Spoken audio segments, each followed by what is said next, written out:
সম্পদ তো চাইতে যায় নাই, তাদেরকে আগুন থেকে বাঁচানোর জন্য ওইখানে গিয়েছে। নবী তাদেরকে বাঁচানোর জন্য গিয়েছে, তারাই উল্টা নবীকে আঘাত করছে, পাথর দিয়ে আঘাত করছে, যা তা ভাষায় কথা বলছে, বিশ্রী বিশ্রী কথা বলছে। আপনার আমার নবী কান মোবারক দিয়ে শুনছে, অন্তরে ব্যথিত হচ্ছে।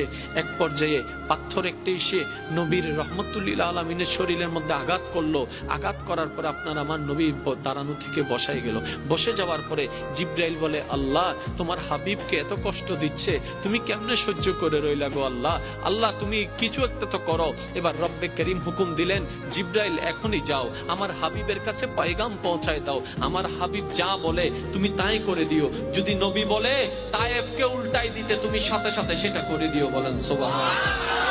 এবার জিব্রাইল চলে আসলেন নবী রহমতুল্লিল আলমিনের কাছে, আপনার আমার নবীর কাছে, মায়ার নবীর কাছে, মহাব্বতের নবীর কাছে, মানবতার শ্রেষ্ঠ উদাহরণ নবীর কাছে। ওই নবীর কাছে আসার পরে জিব্রাইল বললেন, ইয়া রাসূলুল্লাহ, এইভাবে আঘাত করলো, তাদের এত বড় সাহস, তাদের এত বড় স্পর্ধা, আপনাকে আঘাত করে। আমি জিব্রাইলের সহ্য হচ্ছে না, আপনি নবী শুধু একবার হুকুম দেন, একবার হুকুম দেন। যারা আঘাত করেছে সবাইকে শেষ করে দিব, যারা লাগিয়ে দিয়েছে সবাইকে শেষ করে দিব, এমনকি এই এলাকাটাকে আমি উল্টাই দিব, এটাকে পৃথিবীর মানচিত্রে আর কেউ দেখতে পাবে না, এমন ভাবে রাগেও গেলেন জিব্রাইল আলাইহিস সালাম। এই কথা শুনে নবী রাহমাতুল্লিল আলামিন বললেন, জিব্রাইল ভাই তুমি একটু শান্ত হও, তুমি একটু শান্ত হও। যিনি আঘাত পেয়েছেন তিনি উল্টা বলছেন তুমি একটু শান্ত হও, রাগ করিও না, তুমি একটু শান্ত হও, তুমি একটু শান্ত হও, তুমি একটু শান্ত হও। জিব্রাইল বলে, ইয়া রাসূলুল্লাহ, এত নির্মম একটা পরিস্থিতি দেখে কিভাবে শান্ত হতে বলছেন? নবী রাহমাতুল্লিল আলামিন বলে, ও ভাই জিব্রাইল, আল্লাহ আমাকে গজব দাতা বানায় নাই, রাহমাতুল্লিল আলামিন বানায়।